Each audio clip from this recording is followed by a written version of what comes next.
आप सभी को प्रणाम। आइए सुनते हैं डॉक्टर सूर्यबाला जी की कहानी गृह प्रवेश। बीरू की चिट्ठी आई है।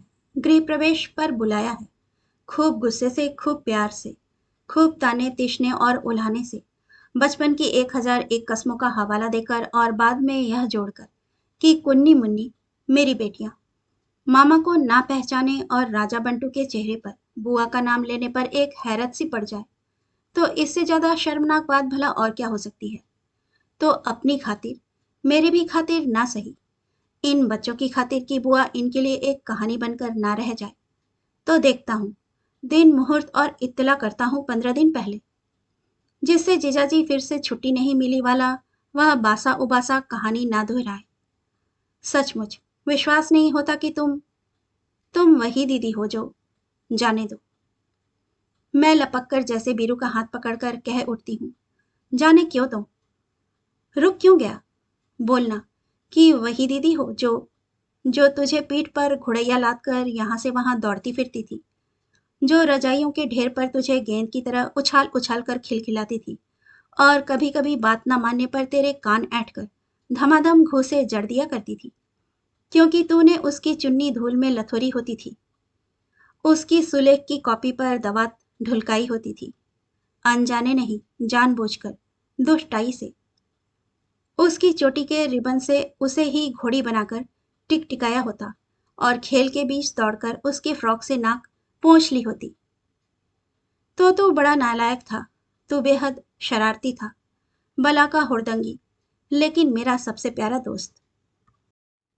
मैं लाड़ और ममता से रूंधी रूंधी गीली हथेलियों में चिट्ठी दबाए सारे घर में डोलती फिरी। दोनों बच्चियों को तोरई छीलते, कपड़े तहाते, बीरू मामा और शकुन मामी और राजा बंटू की बातें बताती रही। मामा छोटा था तो लंबे पुछल्ले लगाकर रंग बिरंगी पतंगे उड़ाता था। मुंडेरो नीचे छिप छिप कर पेंग मारती पतंगों को धागों में कंकड़ बांध कर काटता था और फटाक उन्हें बरसाती में रखी बोरी के नीचे छिपा आता था। लड़कों के साथ ऊंचे पर का गाजगू और लड़कियों के साथ चाक चाक चालन खेलता था और सबके सामने एक दूसरे का स्वांग उतारकर हंसा हंसा कर लाहालोट करता रहता था। वह किसी भी मेले तमाशे, शादी ब्याह, नाते रिश्ते में जाने के लिए हमेशा तैयार रहता था। जो दो चार जोड़ी कमीजें निकरें होती उन्हें ही साफ सूफ कर लोहा मार फिट तैयार बचपन से ही, जहां जाता वहीं खूब खेल खा हुड़दंग तमाशे कर खुश खुश वापस लौटता। माँ से चाटे खाने या पीटने के बाद भी एकाद आंसू दर्द के मारे भले निकल जाए, बाकी को संभालता, उल्टे उन्हें ही चिढ़ाता भाग निकलता। बहुत छुटपन में सिर्फ एक बार उसे थोड़ा उदास देखा था, जब पड़ोस की एक लड़की शादी के बाद विदा हो रही थी और सबसे लिपट लिपट कर धार धार रो रही थी। अपने बरामदे से देखते देखते उसने मुझसे पूछा था, दीदी, तेरी शादी हो जाएगी तो तू भी चली जाएगी क्या? और नहीं तो क्या, मैं जिंदगी भर यहीं बैठी रहूंगी। मैंने निखालिस बड़ी बूढ़ियों सा सयानापन ओढ़ते हुए कहा था, लेकिन तत्क्षण शायद भाई की और खुद अपने अंदर घिरती उदासी से निजात पाने के लिए सयानी लड़कियों की सी बतख चरे वाली खास अदा से कहा, लेकिन तू फिक्र मत कर, मैं तेरे जीजा जी को समझा बुझाकर तेरे पास आ जाया करूंगी। हाँ हाँ, तब हम फिर से चाक चाक चालन खेलेंगे। भाई खुश हो गया था। भक, तब तक तो मैं मम्मी बन जाऊंगी। कहीं मम्मी बनने के बाद कोई चाक चाक। कि चट से पीछे से आई माँ का भरपूर चाटा मेरे गाल पर पड़ा। बेशर्म, बेहया, बित्ते भर की छोकरी का दीदा देखो। पढ़ाई लिखाई तो दरकिनार, जीजाजी के हौसले बांध रही है। दोनों को डपट कर पढ़ाई करने के लिए बिठाया था ना, वह सब छोड़ छाड़ कर यहाँ आकर गलचौरा कर रही है। और तो और लाज शर्म घोल घाल मम्मी बनने की मतबरी बखान रही है। बेशर्म कहीं की। उस समय माँ के तमतमाने का साफ साफ कोई भी कारण समझ में नहीं आया था, पर छोटे भाई के सामने माँ से चाटा खाने की वजह से मैं एकदम अपमानित सी खड़ी रह गई थी। तभी भाई को जाने क्या सूझा, उसने माँ को जोर से मुंह चिढ़ाया और भाग खड़ा हुआ। माँ लपक कर उसे पकड़ने की कोशिश करती रही और वह वहीं बरामदे में बिछी खाट के चारों ओर बच बच कर भागता रहा, जैसे माँ के साथ पकड़म पकड़ाई खेल रहा हो। और वह तब तक भागता रहा जब तक खाट के चारों ओर लस्त पस्त दौड़ती माँ और भाई के होलिये पर गालों पर ढुलकी आंसुओं की धार के बीच में खुद खिलखिलाकर हंसना पड़ी। जाने के नाम पर बच्चियां चक्री मार मार कर उछलने लगी। मामा के घर जाएंगे, दूध मलाई खाएंगे, आइसक्रीम खाएंगे। आइसक्रीम महंगी होती है तो ठीक है, छोटी वाली टॉफी खाएंगे। और अटरम शटरम जो पाती मेरे बक्से में ला ला कर डाल जाती। यह टोपा मामा के छोटे वाले भैया, क्या नाम है उसका, राजा, को आएगा ना, और यह कंजी आंखों वाली गुड़िया मीनू को देंगे। सिर्फ इसके बाल ही तो उलझे पुलझे हैं, तो हम साबुन रिठे से धोए लेते हैं। मामा के शहर में चिड़ियाघर है क्या मम्मी, और चिल्ड्रन पार्क? उसमें अगर हाथी भी बना हो तो हम उसकी सूंड में से घुसकर दुम के नीचे से निकल आए। छी, गंदी। खी खी खी। बड़ी वाली छोटी वाली पर खिलखिला पड़ी। मैंने भी खूब खूब कपड़े धोए, कलफ डाली, उधड़ी सीवनों की मरम्मत की, घर और बाहर पहनने के कपड़े अलगाए और कटपीस के टुकड़े ला लाकर भाई के बच्चों के लिए कपड़े सिले। लेकिन जाने की शाम ये हड़बड़ाए हुए लौटे ऑफिस से और घर के सारे दरवाजे अंधाधुंध अंदर से बंद करते हुए हांफती आवाज में बोले, जाना नहीं हो सकता। पूरे चौक एरिया में जबरदस्त सनसनी है। दुकानों के शटर खटाखट बंद हो रहे हैं। नई सड़क तक जिसे देखो दुकान डलिया समेटे जल्दी जल्दी घर भागने की फिराक में रिक्शा ऑटो तलाश रहा था। अजब बदहवासी का आलम। बाजार सड़क देखते देखते वीरान। गश्ती पुलिस के सिपाही बेरहमी से डंडे ठकठकाते घूम रहे हैं। लेकिन लेकिन हुआ क्या? घबराहट से ज्यादा हैरत तारी थी मुझ पर। हुआ जो कुछ भी हो, लेकिन उससे कहीं ज्यादा होने का अंदेशा है। आवाज की बदहवासी कायम थी। फिर भी आखिर कुछ तो हुआ होगा। क्या वाहियात बात करती हो, जैसे तुम जानती नहीं क्या होता है ऐसे मौकों पर। क्या होता आया है पिछली मर्तबा और उससे भी पहले हर बार, उससे अलग या उससे भी ज्यादा भयानक और क्या हो सकता है? मैंने उस खौफ और गुस्से को नरमी से सहलाते हुए कहा, नहीं, असल में इस सिरे पर ऐसी कुछ ज्यादा दहशत या सन्नाटा नहीं है ना, इसलिए पूछ रही थी कि सचमुच कुछ ज्यादा गड़बड़ है या सिर्फ अंदेशे की बदहवासी। सिर्फ अंदेशे की बदहवासी? लोग क्या पागल हैं? उन्हें क्या पता नहीं अंदेशों को सच होते कितनी देर लगती है। वे सैकड़ों बार ऐसी स्थितियों का हश्र भुगत चुके हैं। इसीलिए अगर ऐसी भनक लगते ही थर थर कांपते, जान की दुआ मांगते बदहवासी में भागते हैं, तो क्या गलत कर रहे हैं? गलत की बात कहाँ, लेकिन यह भी तो हो सकता है कि कुछ और ना हो, या जो कुछ हुआ भी वह जहां का तहां संभल जाए। तुम आसानी से घर में बैठी हो ना, इसलिए सारी चीजों की सिर्फ कल्पना कर उन्हें अपनी इच्छा भावना के हिसाब से अगर मगर करके उलटती रह सकती हो। लेकिन तुम अगर बदहवास लोगों की भीड़ के बीच से भागकर आई होती ना, तो तुम्हें पता चलता कि छटपटा कर मरने से कहीं ज्यादा त्रासद छटपटा कर मरने का अंदेशा होता है। सचमुच मैं सारी स्थितियों को खींच खांच कर सिर्फ एक ही मंसूबे की ओर ला रही थी। तब हमारा जाना। मेरी आवाज तेजी से जैसे गहरे जल में डूबती जा रही थी। दिमाग तो सही है तुम्हारा। शहर में किसी भी क्षण उबाल आना चाहता है और तुम स्टेशन जाने के मंसूबे बांध रही हो। होश हवास दुरुस्त हो तो जरा मेरी हालत पर रहम कर एक कप चाय बना दो। उफ। बच्चियां कोने में सहमी हमारी बातें सुन रही थी। मैंने उनसे कहा, हम नहीं जा पाएंगे। और रास्ते के लिए रच रच कर बनाए पुए पूरियों के कटोरदान उनके आगे खोल दिए। सबके मुंह में फीके स्वाद के ढेले पिघलने लगे। कल भाई स्टेशन आएगा, 1001 कस्मों का वास्ता देकर लिखे खत के एवज में हर डिब्बे में फिर झांक झांक कर ढूंढेगा। सारा प्लेटफॉर्म खाली हो जाएगा, तब भी शायद उसे विश्वास न आए। सोचेगा दीदी ने इस बार भी दगा दी। और इधर भी तो टिकट, रिजर्वेशन, छुट्टी, कितनी आरजू मिन्नतों से जुट पाया था सब कुछ। बच्चियां उदास हो आईं। कितना गंदा शहर है ना मम्मी, कितने गंदे लोग, क्यों करते हैं लोग इतना झगड़ा यहाँ? मम्मी, मामा का शहर ऐसा नहीं है ना, अब कब चलेंगे मामा के शहर में? और हम सचमुच पहुंचे। गृह प्रवेश पर ना सही 1.5 महीने बाद ही, बिस्तर बक्सों और नाश्तेदान से लदे फदे, पूरे 8.5 घंटे लेट, धूल पसीने और थकान से लस्त पस्त, इतने की सबको देखने मिलने का सारा उत्साह भी पस्त। लेकिन बच्चियां एकदम चौकन्नी, न नींद न थकान। प्लेटफॉर्म पर गाड़ी धीमी होते ना होते मैं जैसे ही भीड़ में खड़े भाई को देखकर हुलसी। दोनों एक साथ उचककर चीख पड़ी, मामा जी। वह सचमुच ही उनकी आवाज के सहारे डिब्बे के साथ साथ दौड़ता चला आया। दुबले से चेहरे पर वही आनंदी जूत, बच्चियों से ज्यादा उतावला। मैंने माथे पर हाथ फेरा, जैसे वह छोटा बच्चा हो। खूब थके और बोर हुए होंगे ना। दोपहर 1 डेढ़ की गाड़ी, रात 9:30 बजे। खैर है, पहुंची तो। मैं तो सुबह 9:30 तक के लिए तैयार होकर आया था। चेहरा उमंग से सराबोर था उसका। तभी भीड़ के पीछे से हथेलियों पर खैनी मलकर फंकी मारती एक मोटी मुस्त टंडी, काली टोपी लाल रुमाल वाली काया प्रकटी। आ गए। हैं। कत्थई दांतों के बीच से एक नितांत उज्जट किस्म की हंसी। बच्चियां थोड़ी सहमी, थोड़ी हैरत से इस बदशक्ल चीज को दबी छिपी आंखों से देखने लगी। मेरा चेहरा कसमसाया कि भाई लपक कर सामने आ गया, हमारी तरेरी भौं का बीच बचाव करता सा, और आजीजी से जोड़ा, जी हाँ, आ गए। किधर थे आप? वहीं पान का ठिल्ला देखा तो लपक लिए कि अपना चूना खैनी का बंदोबस्त फिट रहे। हैं। जीजा जी, ये हमारे दोस्त हैं भूरे लाल जी, मोहल्ले के ही। और ये हमारे जीजा जी दीदी। अरे, वो तो हम देखते ही समझ गए थे यार, काहे को फिलॉसफी झाड़ रहे हो।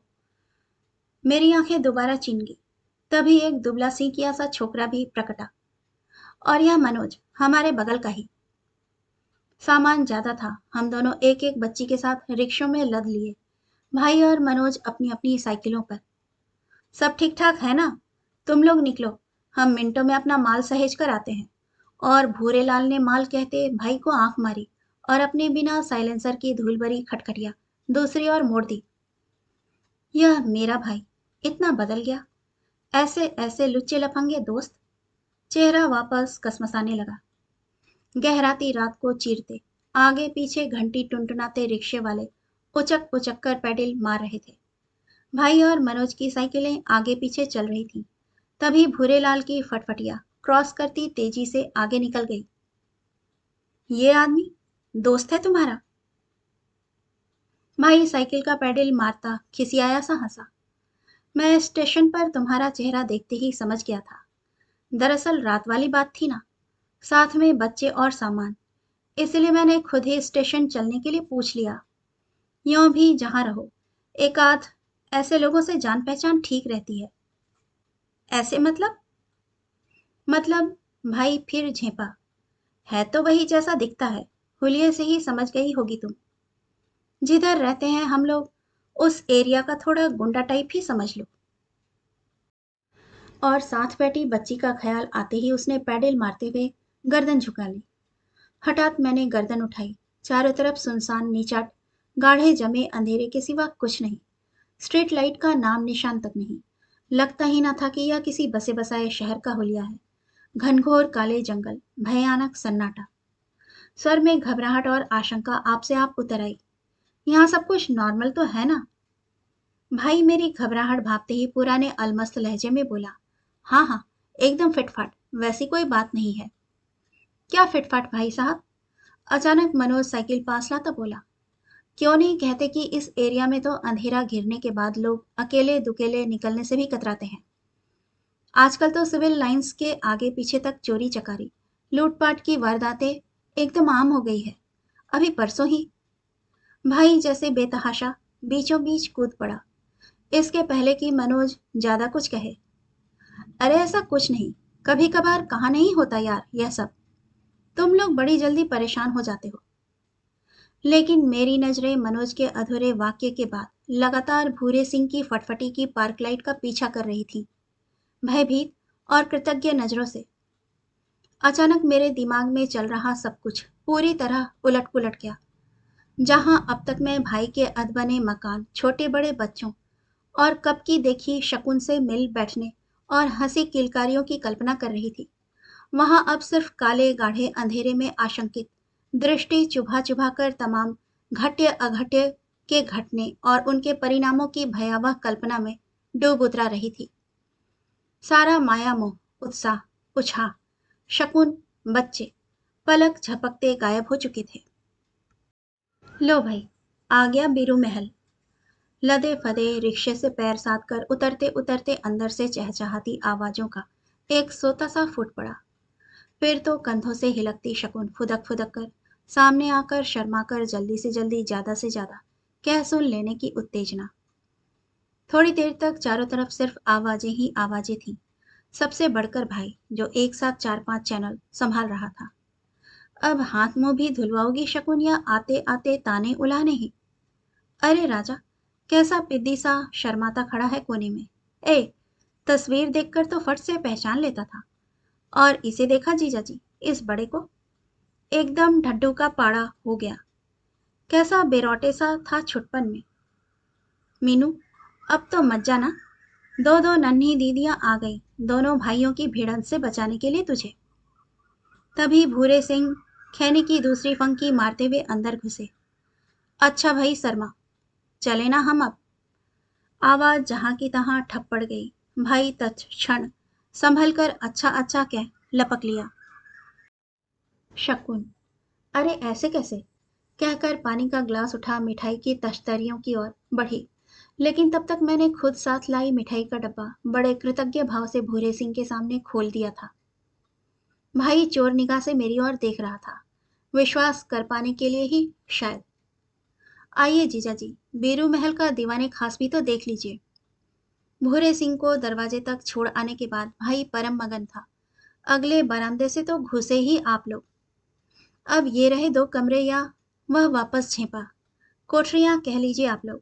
कोठरियां दोनों खड़ी हो गई हैं, सिर्फ पलस्तर बाकी है। पूछिए क्यों? तो जवाब है कि इतने के बाद ही ईंट गारा, चूना बजरी और पैसे सब खल्लास। बाउंड्री वॉल भी नामात्र की। बचे खुचे चूने बजरी का चूरा चारा इकट्ठा कर यह रसोई का चबूतरा पीट पाट दिया गया और रोटी पानी का ब्योंत बैठ गया। आप इसे इस तरह देखिए कि एक औसत से भी जरा नीचे के नंबर वाले परिवार के लिए क्या बुरा है जीजा जी? हैं? सिचुएशन के हिसाब से शहर के बाहर क्या, उसके सिरे पर ही समझिए। बस यही है कि बच्चों का स्कूल जरा ज्यादा दूर पड़ता है और बूचड़ खाना जरा पास। शकुन मुस्कुराई। भाई बगैर उसकी बात को जरा भी अहमियत दिए अपनी बात आगे बढ़ाता गया। तो मैं कहता हूँ क्या बुरा है? थोड़ी एक्सरसाइज ही हो जाया करेगी बच्चों की। हाँ, जरा पिछवाड़े से जाती छोटी लाइन की 24 घंटे की धड़ धड़ से दिन में तो खैर नहीं, पर रात में तबीयत जरूर भन्नाती है। लेकिन मेरा ख्याल है जल्दी ही आदत पड़ जाएगी। कुछ लोग यह भी कहते हैं कि रेलवे लाइन और पुल के पास के मकान गाड़ियों की सारे समय की धड़धड़ाहट से कमजोर पड़ जाते हैं। तो कौन हमें कुतुब मीनार उठवानी है? और सबसे बड़ी बात, जीजा जी, इतनी मीन मेख निकालते तो हो चुकता अपना गृह प्रवेश। अब और कुछ नहीं तो किराए के 450 तो बचे। वैसे अभी तो 450 की लोन अदायगी चल रही है, पर उससे क्या, 8-10 साल बाद लोन पूरा हो जाएगा, तब तो चैन रहेगा। भाई के चेहरे पर बच्चों सा उतावलापन और सालों साल बाद की एक भरी पूरी दुनिया की तस्वीर थी। लेकिन मैंने लक्ष्य किया, शकुन उसकी बातों पर कुछ इस ढंग से मुस्कुरा रही थी जैसे किसी जोकर द्वारा जी तोड़ हंसाए जाने की कोशिश पर दर्शक को हंसी और दया एक साथ आती है। भाई ने पकड़ा। उसकी तरफ क्या देखती हो दीदी? इधर सुनो। आटे की चक्की से लेकर सरकारी अस्पताल तक सिर्फ इतनी कि गाहे बगाहे पैदल भी जाया जा सके।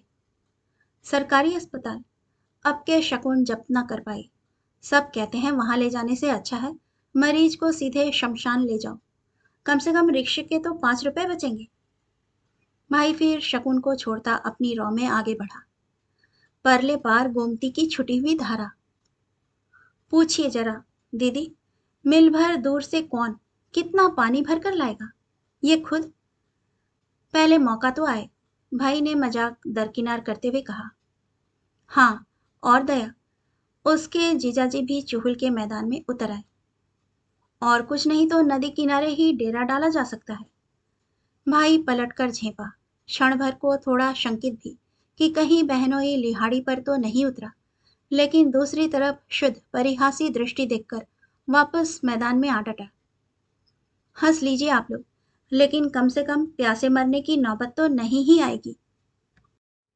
और जब बाढ़ में पूरी पूरी मंजिल डूबने बहने की नौबत आ जाएगी तब? सब लोग कहते हैं दीदी, बाढ़ आने पर इस गड्ढे में बने मकान का कहीं अता पता ढूंढे ना मिलेगा। ठीक है, जब डूबेगा तब डूबेगा। अभी तो पिछले 2 सालों से इस शहर में भगवान की दया से सूखा ही पड़ रहा है। अब के भाई भी हंसा। जरा पूछिए दीदी, क्या हमेशा सूखा ही पड़ता रहेगा? अब भाई खुलेआम झल्ला पड़ा। तो तुम अपने लिए अटाले पर एक कोठी क्यों नहीं अलॉट करवा लेती जी? तुम्हें किसने रोका है? और नहीं तो सिविल लाइंस के अहाते वाला एक शानदार बंगला ही, सिर्फ 7 लाख का पड़ेगा, समझी? और वापस हम दोनों की ओर फरियादी लहजे में जोड़ गया। अब तुम ही बताओ दीदी, यह भी कोई कहने की बात है? अरे, बाढ़ हिंदुस्तान के किस शहर में नहीं आती? हैं? बड़े बड़े शहरों में आती है। मोहल्ले के मोहल्ले तबाह होते हैं। शहर में एक से एक रईसों के मकान नहीं डूबते क्या?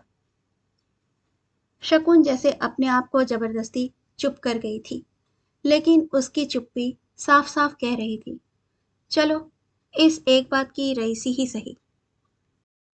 और ये देखिए जीजा जी, पीछे की इतनी जगह जैसी की तैसी छूटी हुई है, वही खाली पॉकेट की फटेहाली। बस किसी तरह बाउंड्री घेर दी है। सोचा बाद में जैसे जैसे पैसे जुड़ेंगे, होता रहेगा। वैसे अभी तो इस जगह का सबसे बढ़िया प्रयोग हो ही रहा है। देखिए, सचमुच हम दोनों के ही बच्चे एक दूसरे के हमजोलियों के साथ मगनमन उछल कूद मचा रहे थे। भाई गदगद हो आया। बताओ, उस फुटभर चौड़ी गली की डब्बेनुमा दोनों कोठरियों में बच्चे इतनी खुली जगह का सपना देख पाते? इतनी हुड़दंग कर पाते? शकुन फिर से जैसे जवाब रहते चुप थी, इसलिए भाई का रुख मोड़ती हुई बोली, चलिए, अब तो दीदी जीजाजी ने मकान देख लिया ना, अब खाना लगाती हूँ। खाने के बाद सोने की बात आई तो फिर विवाद छिड़ गया। हुआ यह कि अचानक किसी बच्चे ने छत पर सोने की बात की, तो सारे के सारे एक साथ हाँ हाँ करते हुए खुशी से चीख पड़े। खुद भाई भी बच्चों की खुशी देखकर खुश हो रहा था, लेकिन शकुन चौंक कर फक होते हुए चेहरे के बीचों बीच मुस्कुराती यूं ही नकार गई। काफी देर तक बच्चे यूं ही ठुनकते रहे और शकुन बगैर कोई ठोस वजह सुझाए बहकाने के तर्ज पर हिले हवाले करती रही, और भाई था कि हर शर्त पर बच्चों का मन रखने पर आमादा। एकाएक वह झल्लाकर बोल पड़ा, तुम बेबात ही बच्चों की खुशी में खलल डाल रही हो। बेबात ही? शकुन की मध्यम आवाज एकदम कटीली हो आई। वह अपनी स्थिर नुकीली दृष्टि से भाई को आर पार बेधती निश्चल खड़ी थी। भाई सकपकाया, बच्चे भी। शकुन भाई को एक और करती फुसफुसाई, सबके सामने जानबूझकर अनजान बनते हैं। अभी 1.5 हफ्ते भी नहीं हुए, पुलिया पार वाले गुप्ता जी की। और बच्चों का ध्यान आते ही वापस चुप।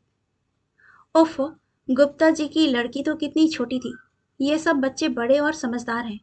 और फिर इन एकाध वारदातों को लेकर मैं बहस में नहीं पड़ना चाहती। बस बच्चे छत पर सोने नहीं जाएंगे। सिर्फ 10 फीट की ऊंचाई और चारों तरफ खुला नाला भी आजकल सूखा।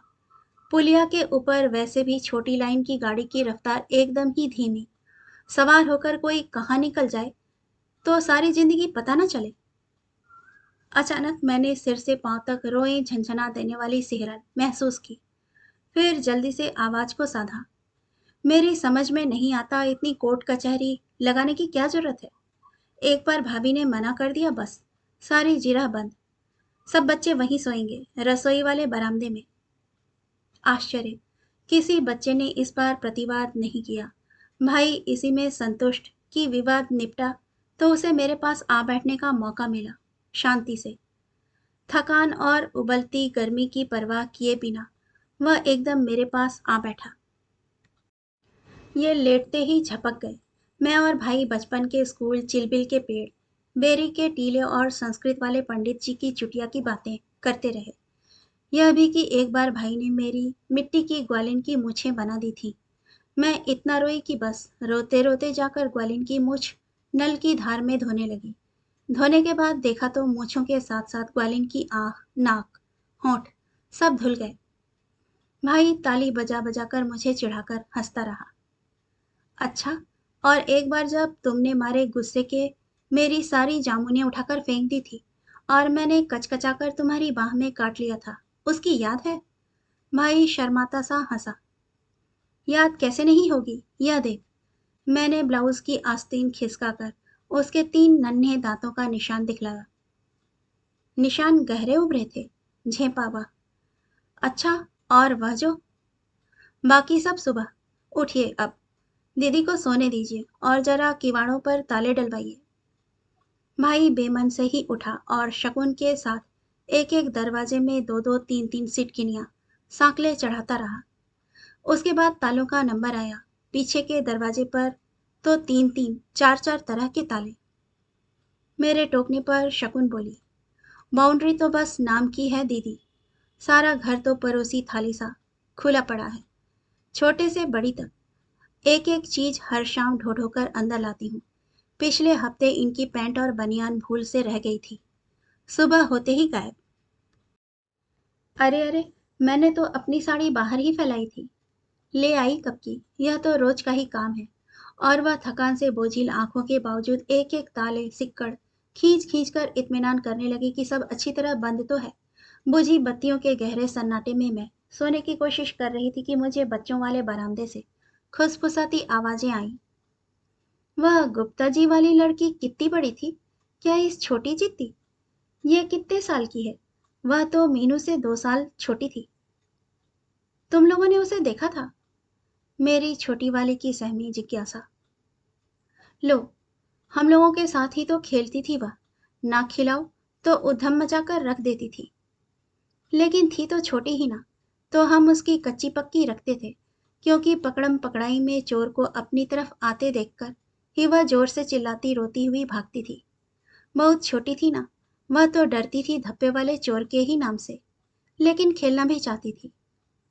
असली चोर से उसे कितना डर लगा होगा। गुप्ता आंटी इसलिए सारे समय खूब रोती रहती है ना? हाँ, क्योंकि सब लोग कहते हैं कि चोर लोग बच्चों के हाथ पैर जलाकर या तोड़कर उनसे भीख मंगवाते हैं। भाई की मीनू। मैंने एक पिक्चर में देखा था ना कि चोर ना एक बच्चे को उठाकर ले गया, फिर उसके पापा से खूब ढेर सारे पैसे मांगे और फिर बच्चे को लौटाने के बदले ऊंचे वाले टीले से नीचे लुढ़का दिया। मीनू, मुझे डर लग रहा है। भाई के छोटे वाले की हद सी कातर आवाज। तू आंख मुंह दोनों चादर में छिपा ले। शायद मेरी बड़ी वाली भाई के बड़े वाले को जांच रही थी। क्या तुम्हें डर लग रहा है? चोर लोग रात में ही क्यों आते हैं? सुनने वाला जैसे अपने बगल वाले से दुबके दुबके पूछ रहा था।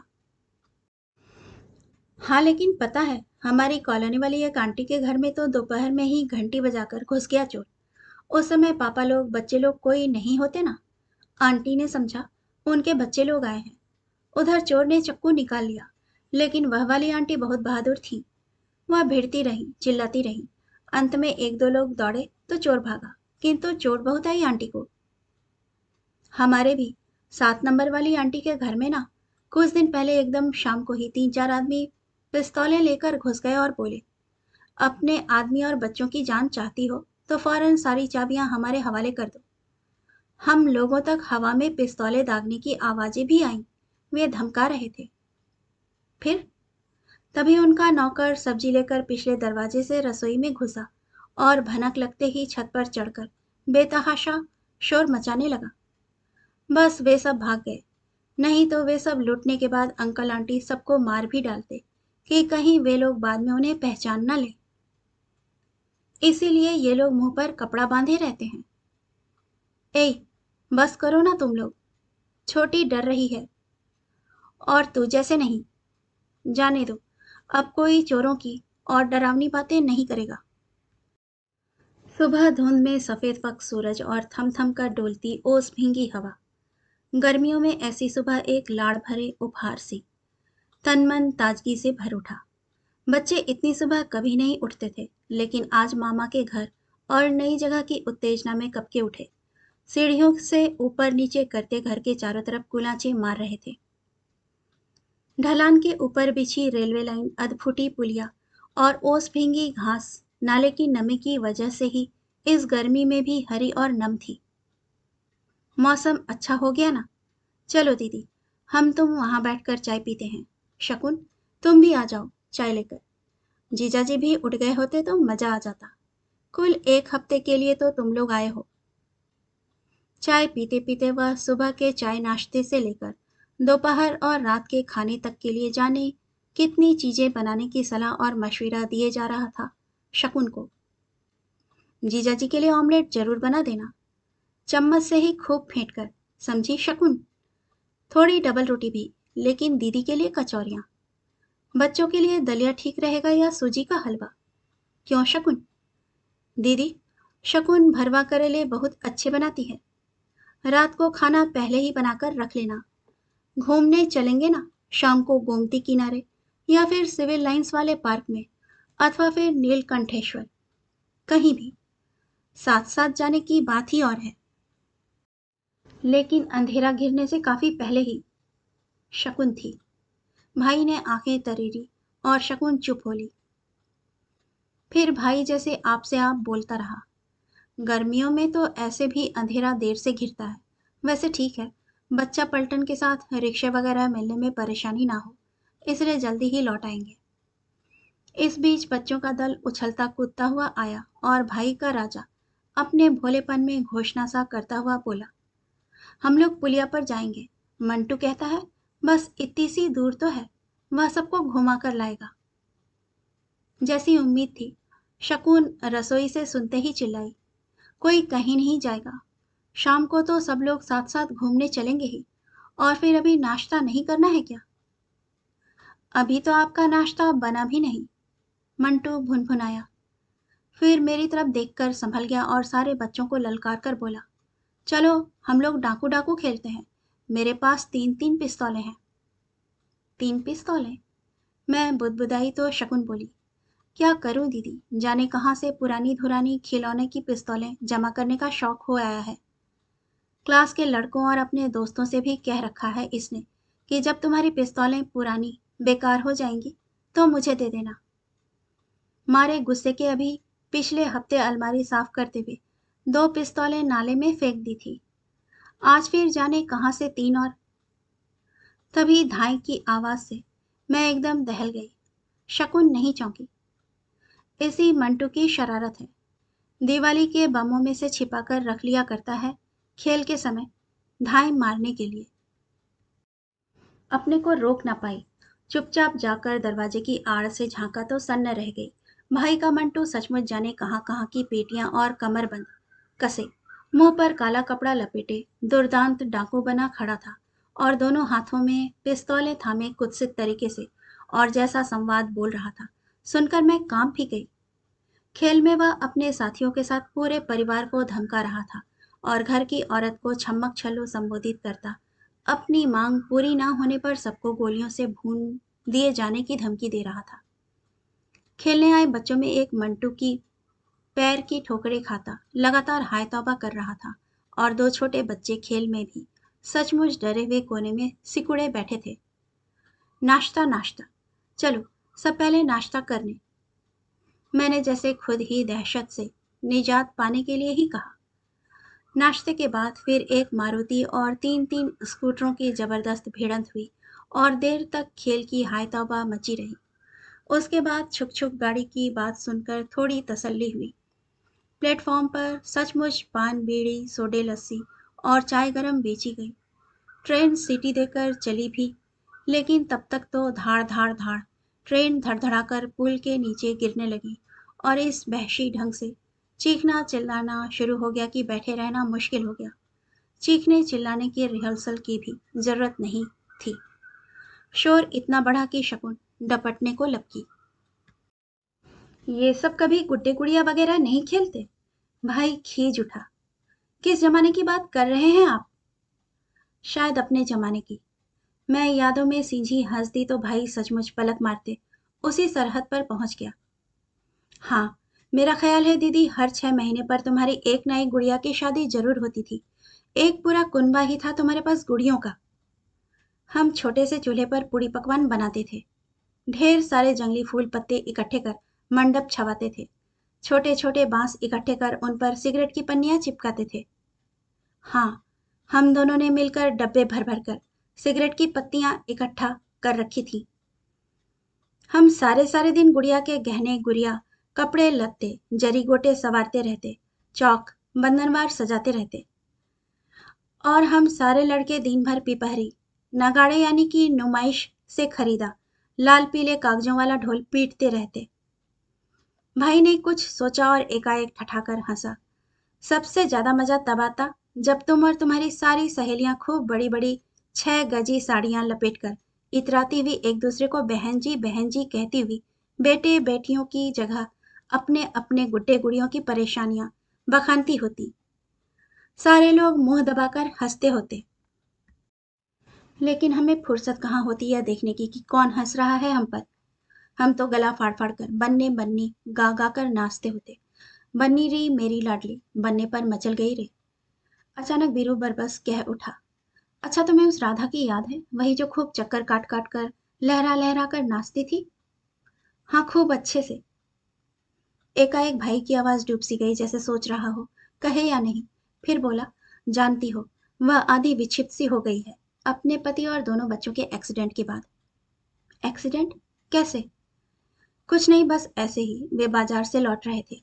स्कूटर पर उसका पति दोनों बच्चों की ठुनक पर उन्हें टॉफी दिलाने और राधा की फरमाइश पर मीठे पान लगवाने दुकान पर गया।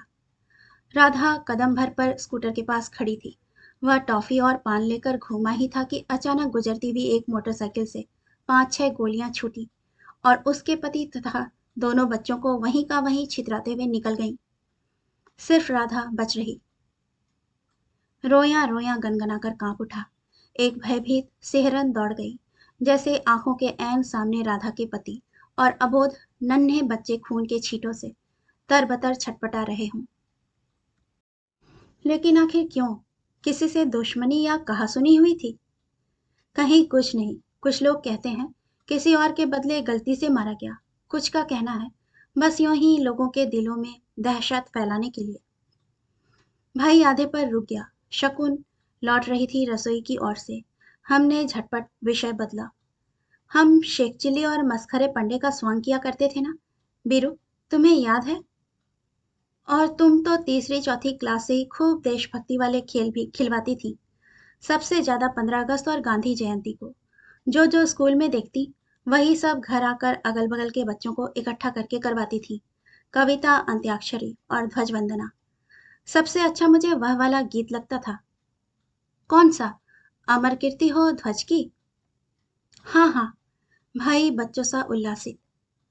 अचानक मैंने वह ट्यून गुनगुनाई, जैसे उसका छोर तलाश रही हूं कि भाई ने फौरन वह ट्यून पकड़कर गीत की पंक्तियां थमा दी और अगले ही क्षण मैं और भाई दोनों गुनगुनाते गुनगुनाते सस्वर गाने लगे, जैसे स्वर की बहती धारा में अपनी अपनी डोंगी लिए एक साथ तिर रहे हों, ऊपर नीचे लहरों के साथ साथ।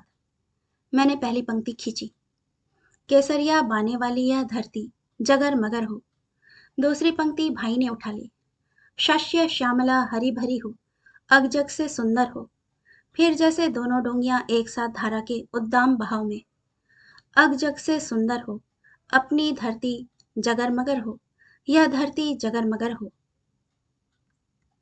आत्मविस्मृत स्वरों के धाराधार बहाव के साथ हम दोनों एक के बाद दूसरे अंतरा पर आते चले गए। कितने सालों बाद भाई की आवाज का सोज और उन्मुक्तता फूटी थी मेरी आवाज की बुलबुलाती पतली धारा के साथ। भाई के स्वरों का फेनिल सोता फूट पड़ा था। अचानक तंद्रा टूटी। बच्चे खेल छोड़कर और जीजाजी जासूसी उपन्यास छोड़कर हमारे चारों तरफ खड़े तालियां बजा रहे थे। शकुन रसोई से दाल का छौंका बघारती मुस्कुरा रही थी। मेरा ख्याल है अपने जमाने में ये दोनों भाई बहन गा बजाकर टोले मोहल्ले से काफी पैसे बटोर लाते रहे होंगे, बहनोई ने ठिठोली की। लेकिन बच्चे सस्मित कुतूहल भरी प्रशंसा से हमें अभी तक देखे जा रहे थे और मैं सोच रही थी, यह इतनी हल्की फुल्की पूरी उन्मुक्तता में मुस्कुराती हुई शकुन कितनी सुंदर है। यह हमेशा ऐसे ही नहीं रह सकती। कहाँ हो पाया वैसा। अगली सुबह ब्रश पर पेस्ट लगाते लगाते ही उसी पीछे खुली छूटी जगह में जबरदस्त उत्तेजना, भाई की खींच भरी फुसफुसाहट, धीरे बोलो, दीदी जीजाजी जाग जाएंगे। मुझे देखते ही उत्तेजित बदहवास शकुन एक सांस में चालू हो गई। ये देखिए दीदी, ये बाउंड्री से यहाँ तक साफ साफ किसी के पैरों के निशान। अब आप ही बताइए, ये भला जानवर के हैं क्या? मैं कहती हूँ पिछली रात जरूर कोई फलंकर आया था, लेकिन ये समझते ही नहीं। कहते हैं चोर आया था तो फिर खाली हाथ कैसे गया? अब समझाइए इन्हें कि हो सकता है तभी हम में से कोई गुसलखाने जाने के लिए उठा हो और बत्ती जली देखकर चोर का हौसला पस्त हो गया हो, या फिर उसने साधारण ताला समझा हो। जबकि ये तो मैंने मंझले चाचा के पास से लाए असली अलीगढ़े ताले लगाए हैं। पिछले साल गई थी तो कुछ भी ना लाई सिवा इन तालों के। आज ये ताले ना होते तो घर लुट गया होता कि नहीं? शकुन की आंखें डबाडब, लेकिन भाई को यह सब बेहद नागवार गुजर रहा था। लुट गया होता तो? कौन सा बड़ा कारू का खजाना गड़ा रखा है हमारे घर में? ऐ तुम्हें बेवजह हड़कंप खड़ा करने की आदत है। अब आया था या नहीं आया था, इस पर हुज्जत करने से फायदा? लो, जीजा जी को भी जगा दिया। खुश? अब कुछ चाय वाय दोगी इन लोगों को कि फौजदारी ही चलाओगी? चढ़ाई है चाय, शकुन आहिस्ते से बोली। पर जीजाजी और दीदी कोई बाहर के हैं, इन लोगों से कौन सा दुराव? आप ही बताइए दीदी, सबसे बड़ा खजाना तो हमारे बच्चे ही। इसके बाद भाई का आंख तरेरना और शकुन का खुद खुद जीभ काट कर आधे पर चुप हो जाना एक साथ हुआ। पर एकाएक तीनों बच्चों के चेहरे आप से आप सफेद फक होते पड़ते चले गए। तब भाई फिर से जैसे एक साथ ढेर सारे डूबते लोगों को बचाने के लिए नदी में कछाड़ा मारकर कूद पड़ा हो। चलो भाई, आज नाश्ते के लिए जलेबियां मंगवाई जाए। शकुन, तुम्हारी छुट्टी। जीजा जी, वहां अगले नुक्कड़ पर ही एक छोटी सी हलवाई की दुकान है। दुकान तो एकदम छोटे खोमचे सी, लेकिन जलेबियां बेहद कुरकुरी और जायकेदार बनाता है। दीदी, तुम्हें याद है हमारे संदीले वाले मकान के पास एक ननकू हलवाई बसा करता था। जब भी मैं उसकी दुकान पर कुछ लेने जाता, वह हमेशा खरीदे हुए सामान के साथ एक दोने में मुझे 4 जलेबियां भी अलग से पकड़ा दिया करता। लेकिन तुमने कभी भी मुझे अकेले चारों जलेबियां खाने की नौबत नहीं आने दी। हमेशा घर के गलियारे में मैं घुसा नहीं कि तुम झट दरवाजे की ओर से पूरी मुस्तैदी से प्रकट हो जाती। निकाल ननकू की जलेबियां। बच्चे ठठाकर हंस पड़े। धीरे धीरे पैरों के निशान सबके दिमाग से गायब होते चले गए। शाम को भी भाई दाल बड़े लाया और रात के लिए रबड़ी के कुल्ले भी। हम दोनों के ही बच्चों की ताकती झांकती शर्माई ललचाई आंखें देखने लायक थी। अपने अपने घरों में ना मेरे बच्चों को रबड़ी मलाई जूट पाती थी, ना भाई के बच्चों को ही। मेहमानों के आने पर हाथ और भी ज्यादा तंग रहता, लेकिन भाई तो जैसे इन दिनों किसी नशे या सुरूर की झोंक में पैसा बहाए जा रहा था।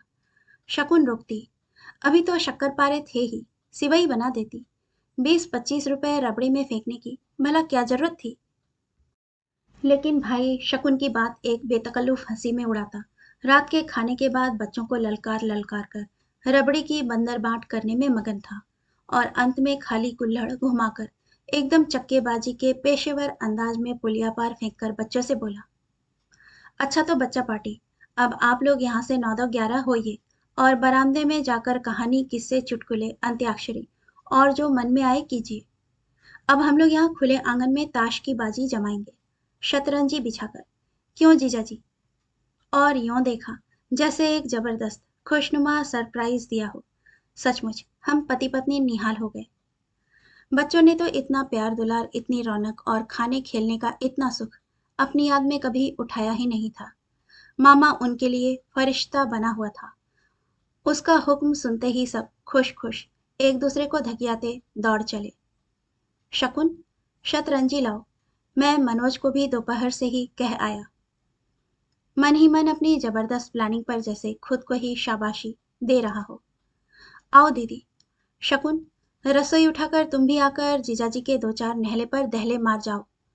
बड़ी सीधी सादी समझते हैं ना तुमको ये, जरा पैंतरे भी तो देखे तुम्हारे।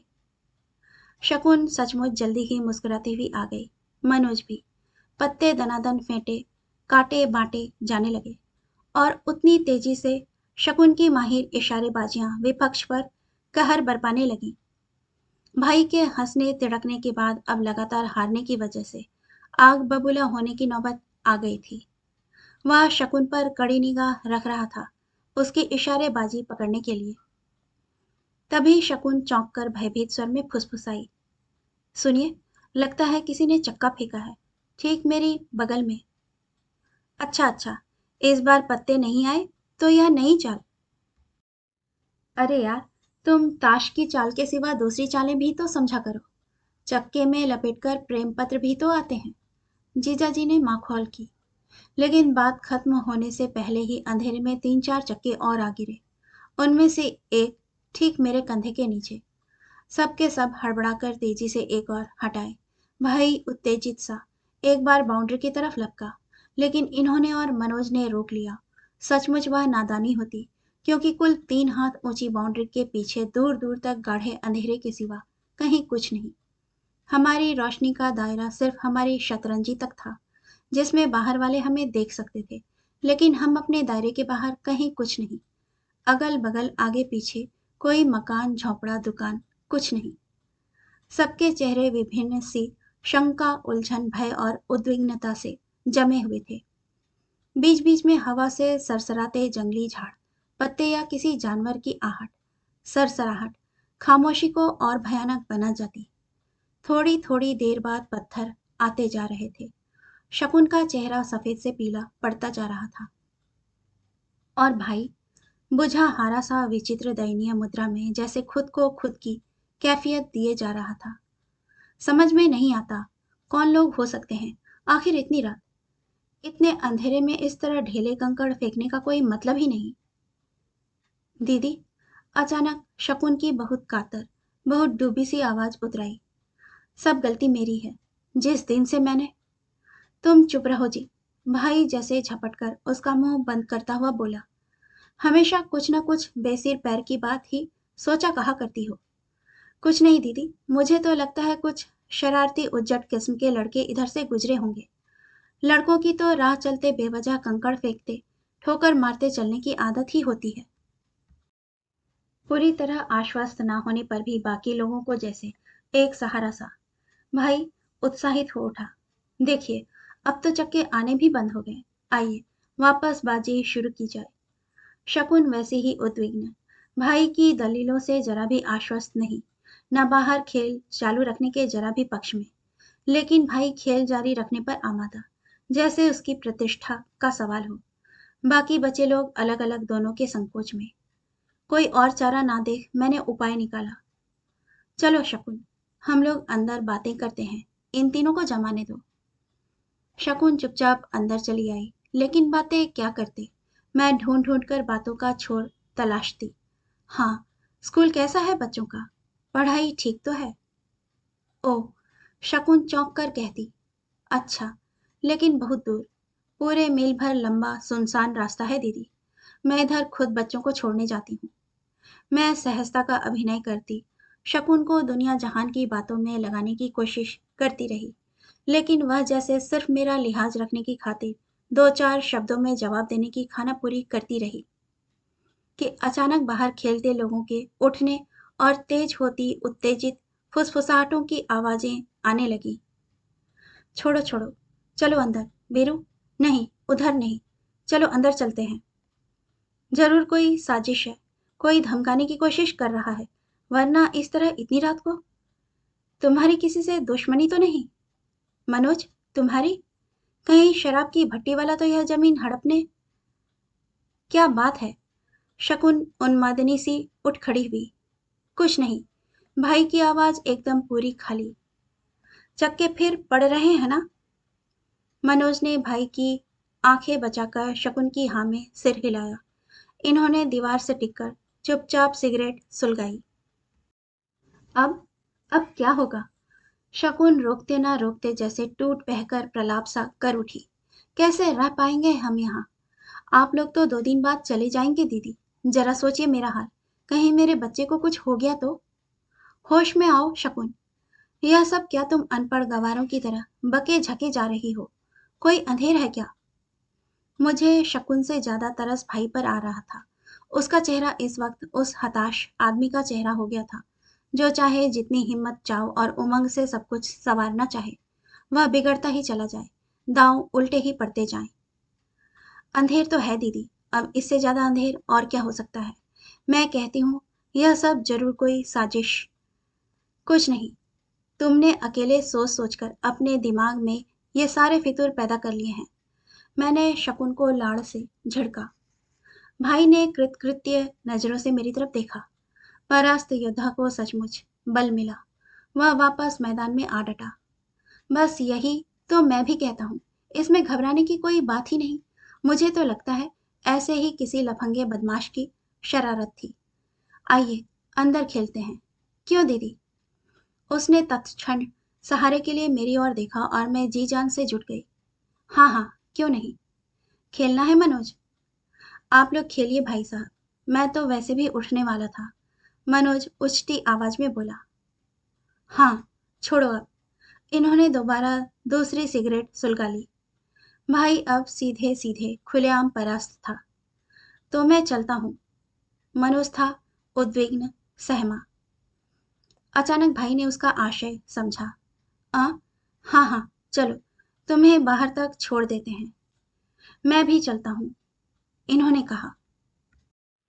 उन दोनों के जाते ही शकुन इस तरह मेरे पास आ बैठी जैसे फिर दूसरा मौका मिले न मिले, और एकदम फुसफुसा उठी। दीदी, आप किसी तरह इन्हें समझाइएगा कि ये इस मकान को बेचकर वापस तंग गली वाले बदबूदार मकान में ही चले चले। मैं चौंक गई।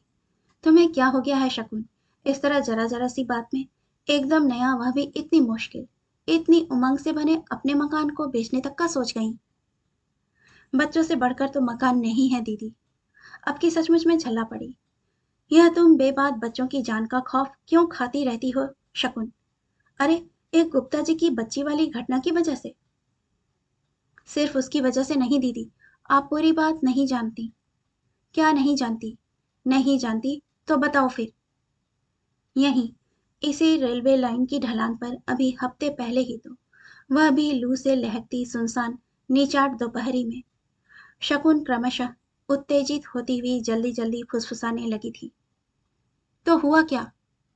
बच्चे खाना खाकर अंदर कमरे में थे। मैं लू गर्मी से बेहाल किसी तरह रसोई समेट रही थी। तभी जैसे किसी चीज के बार बार गिरने की आवाज सी, फिर एक दबाकर घुटती जाती हुई मासूम चीख सी। मुझे जाने क्यों अजीब सा महसूस हुआ दीदी। रसोई से एकदम बाहर निकल आई और बाउंड्री तक आते आते तो हाथ पांव सुन्न से रह गए। रेलवे लाइन की ढलान पर एक आदमी जमीन से हर बार एक बच्चे को उठाता और बच्चा छटपटाकर उसकी गिरफ्त से छूटने की कोशिश करता। खींचकर वह आदमी बच्चे को दूने वेग से पटक देता। अंततः बच्चे का दम फूल गया। आदमी ने ठुड्डी के ठीक नीचे से गला पकड़कर बच्चे को उठाया, फिर उसे कंधे पर पीपे की तरह लटकाए ढलान के ऊपर जल्दी से जल्दी चढ़ने की कोशिश करने लगा।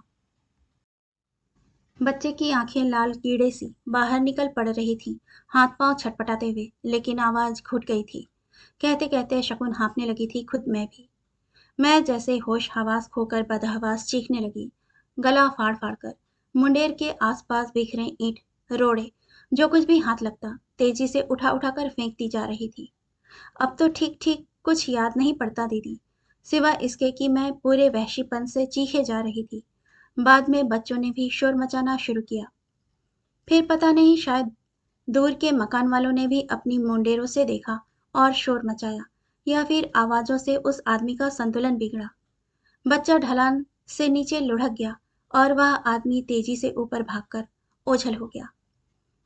शकुन उत्तेजना से हाँफने लगी थी। मैं खुद सनाका खाई हुई सी स्तब्ध बैठी रह गई थी।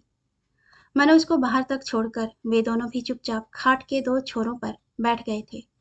इनकी मुद्रा तो हमेशा जैसी ही चुप, गुमसुम, कुछ और ज्यादा ग्रस्त त्रस्त सी ही खल रही थी। तो भाई की चुप्पी, उसकी बेहद उदास खामोशी, लाख कोशिशों और यत्न के बावजूद उसका यज्ञ विध्वंस हो चुका था।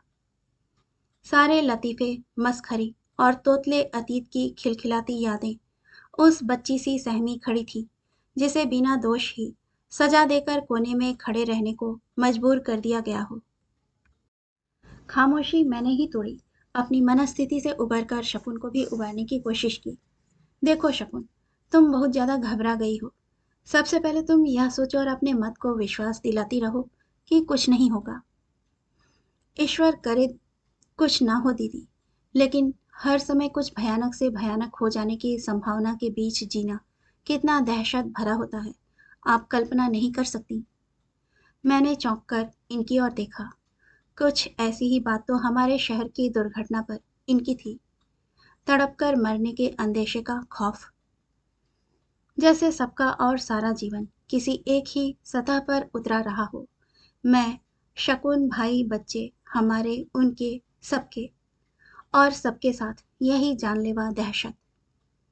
दीदी, शकुन अनुनय सी करती बोली, इनसे कहिए अपना एक छोटा सा घर होने की महत्वाकांक्षा ये भूल जाएं अब। यह अपना कैसा घर जहां पल भर भी सुख शांति नहीं। जानती हैं, यहाँ से सिर्फ 1.5-2 फरलांग पर ही शराब की भट्टी है। सोचिए, कच्ची शराब की भट्टी, और लाइन उस पार शहर के नामी स्मगलर की कोठी। मेरे सामने ही चरस की पोटली लेकर आते हुए एक बच्चे को पकड़कर पुलिस ने इतनी बुरी तरह पीटा कि बेचारा खून से लथपथ घंटों छटपटाता रहा। इनसे कहिए हम उस किराए के दड़बे में ही क्यों ना वापस चले जाएं। हम धूप रोशनी को भले तरस जाएं, पर यह खौफ, यह दहशत। और दीदी, हठात भाई जैसे तमतमाते हुए महत्वपूर्ण फैसला सा सुनाता हुआ बोला, इसे समझा दो कि अब हमारा उस गली वाले पुराने मकान में जाना कतई संभव नहीं। मेरा सारा पैसा लोन सहित इस मकान में लग चुका है। चाहूं भी तो ना अब कोई एडवांस पगड़ी जुटा सकता हूँ, ना वह पुराना वाला या नया ही, कोई दूसरा घर ही मिल सकता है। मैं इसी में रहूंगा और सुख शांति से रहूंगा, या कहूं कि रहने की कोशिश करूंगा। वही कोशिश इस शकुन को भी करनी होगी, क्योंकि इसके सिवा कोई चारा नहीं। ऐसा भी नहीं कि मैं इसकी बात समझता नहीं, मुझसे जितना बन पड़ा किया भी, सिर्फ इसकी ही खातिर उस भूरे सिंह जैसे 2 कौड़ी के लुचे लफंगे से दुआ सलाम करता चलता हूँ। वह तो कहो इधर 3-4 दिनों के लिए शहर से बाहर गया है, वरना हर दूसरे तीसरे यहीं घंटों कुर्सी पर बैठा उलझुल बकवास किया करता है।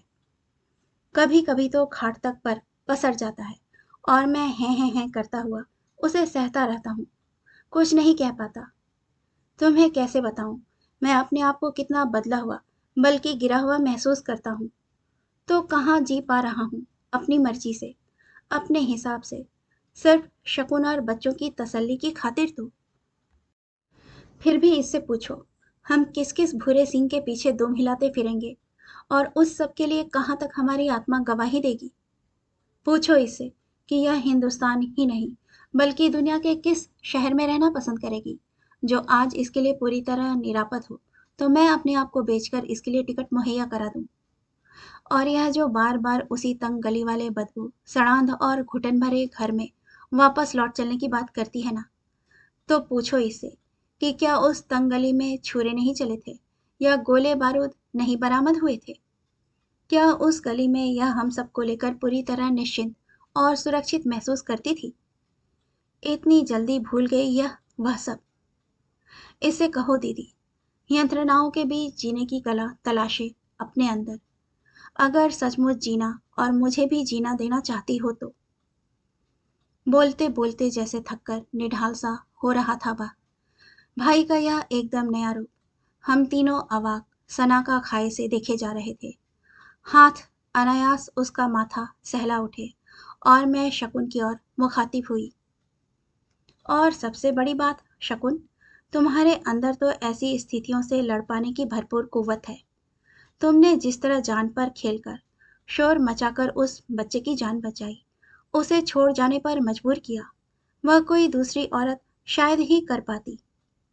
तुम्हारी जगह कोई दूसरी होती तो सहम कर दुबक ही जाती, और फिर नहीं तो यह सोचकर कि कौन जान की जहमत मोल ले। शकुन की आंखों में एक ज्योत सी जली, लेकिन जलने के साथ ही दब से बुझ भी गई। कहाँ दीदी, जो भी सुनता है बस यही कहता है आपको चिल्लाना नहीं चाहिए था, शोर भी नहीं मचाना था, चुप रह जाना था। अब वे लोग आपको तरह तरह से धमकाने दबाने की कोशिश करेंगे, और तो और घर भी देख लिया है आपका। बच्चों को लेकर बहुत खबरदार रहिए, लोगों के लिए तो अब हमेशा का। गधे हैं, गधे सब और पल्ले दर्जे के डरपोक, निकम्मे और नामर्द भी सबके सब। भाई आपा खोकर चीख पड़ा, फिर जैसे अपनी ही प्रतिध्वनि से सहमी एक बेहद डूबी आवाज में बोला, लेकिन मुझे अब शायद किसी को डरपोक नामर्द कहने का अधिकार नहीं रहा दीदी, क्योंकि खुद मेरे अंदर एक अजीब किस्म का डर हर समय रेंगने लगा है। वह डर किसी रोड़े, पत्थर, बाढ़ या शराब की भट्टी का नहीं, छुरे और तमंचे का भी नहीं। वह सिर्फ शकुन की आंखों में हमेशा बने रहने वाले आतंक का है।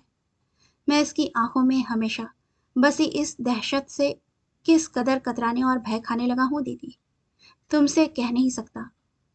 मैंने कितनी कोशिश की शकुन को इस भय से मुक्ति दिलाने की, पर असफल रहा।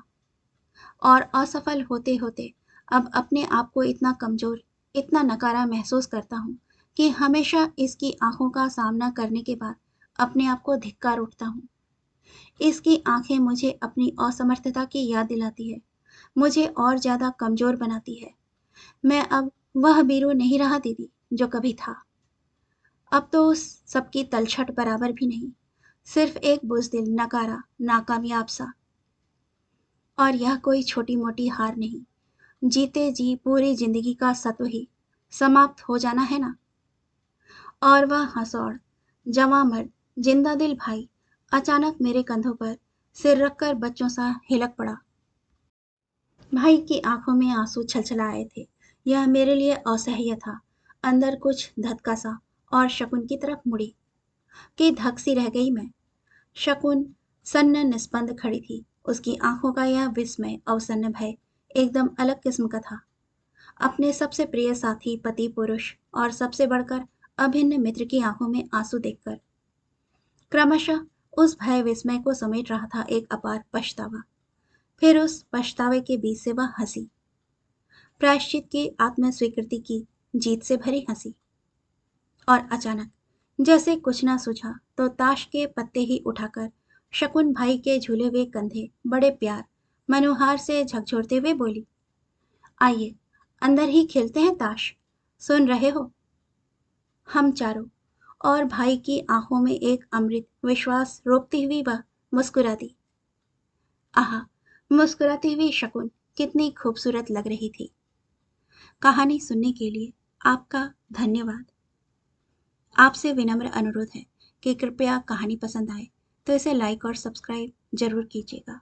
धन्यवाद।